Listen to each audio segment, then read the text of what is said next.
What if the you from a year ago and the you today are 98% different beings at the atomic level? What if most of the atoms that make up your body have been replaced in just 1 year? Science has revealed something extraordinary.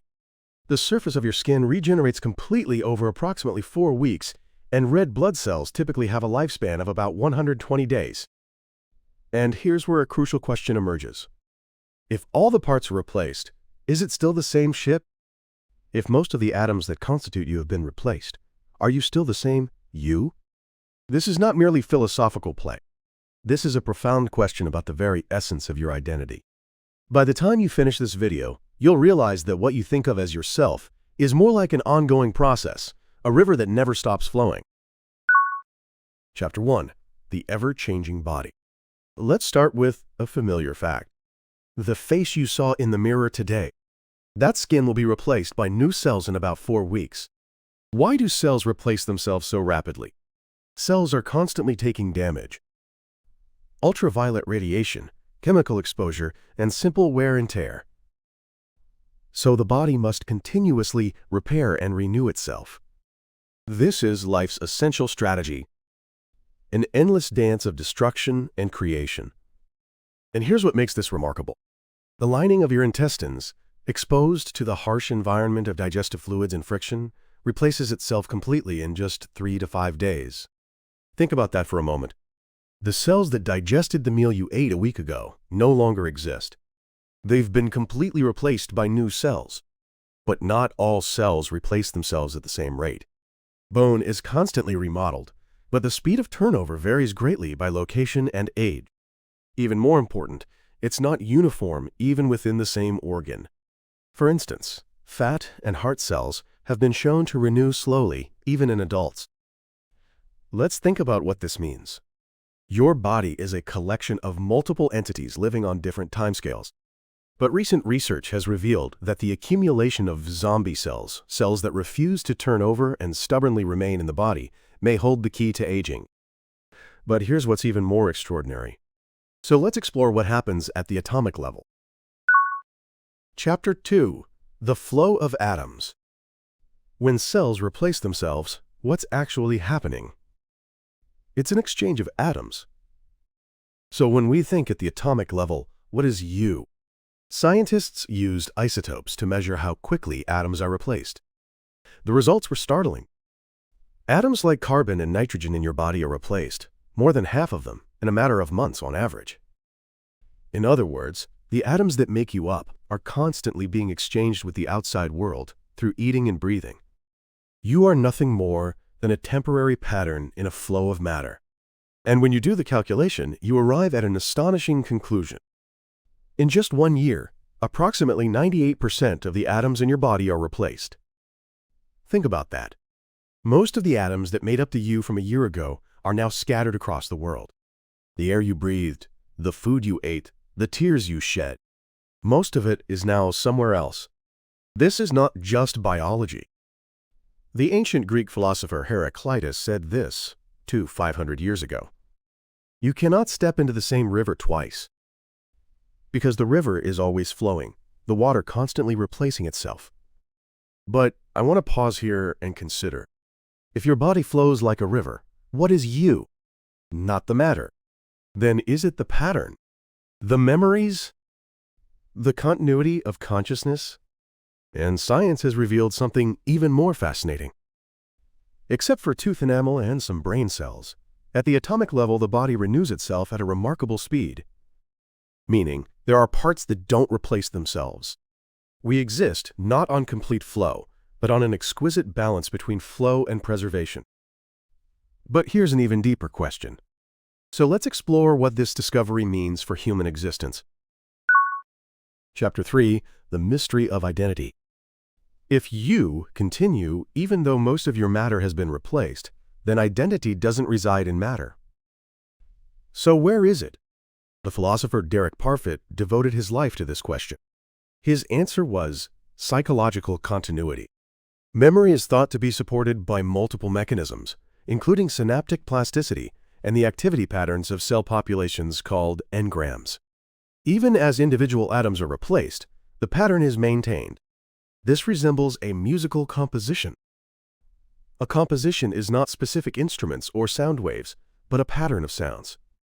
Even when played on different instruments, we recognize it as the same piece.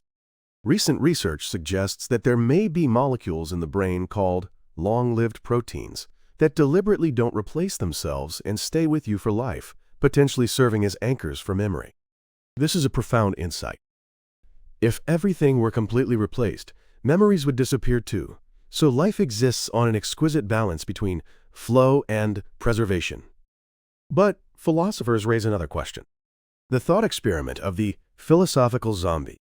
What if there existed a being that behaved exactly like you but had no internal experience? From the outside, indistinguishable, but on the inside, feeling nothing.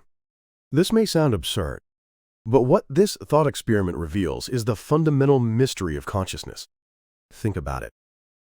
Even if the pattern of memories is preserved, if the subject experiencing them is a different being, is that the same you? What does the continuity of consciousness mean? Science has elucidated the flow of matter. Philosophy has pointed to the preservation of patterns. And the latest research has revealed the coexistence of flow and preservation. Yet the deepest mystery, the continuity of subjective experience, remains. And so we face a new question. Now let's organize what this exploration has revealed. Chapter 4. The World Revealed. So today, we've explored deeply the essence of identity.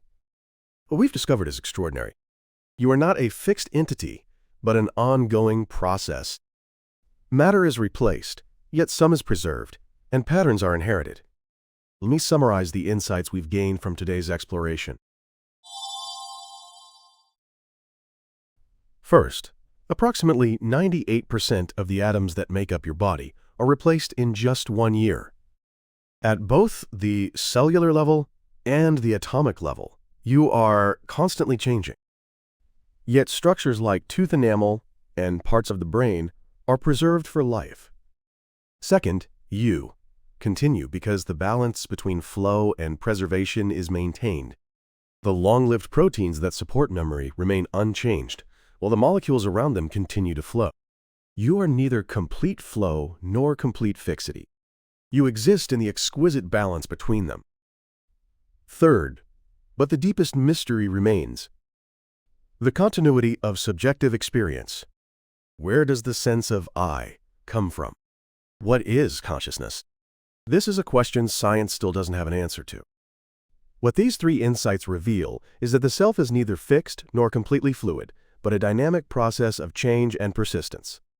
You are both the river and the stones at the river's bottom, an entity that exists in the flow while continuing to protect something. I feel a sense of awe at this fact. We are patterns of consciousness temporarily formed by the matter of the universe. Like eddies in a current, we briefly hold our shape, then return to the flow. This is not fragility, it's beauty. Everything is connected, everything flows, yet something is preserved. So I ask you, if most of your atoms are replaced in a year, what is it that continues to be you? And if only the molecules that support memory remain unchanged, does the essence of identity lie in change or in constancy?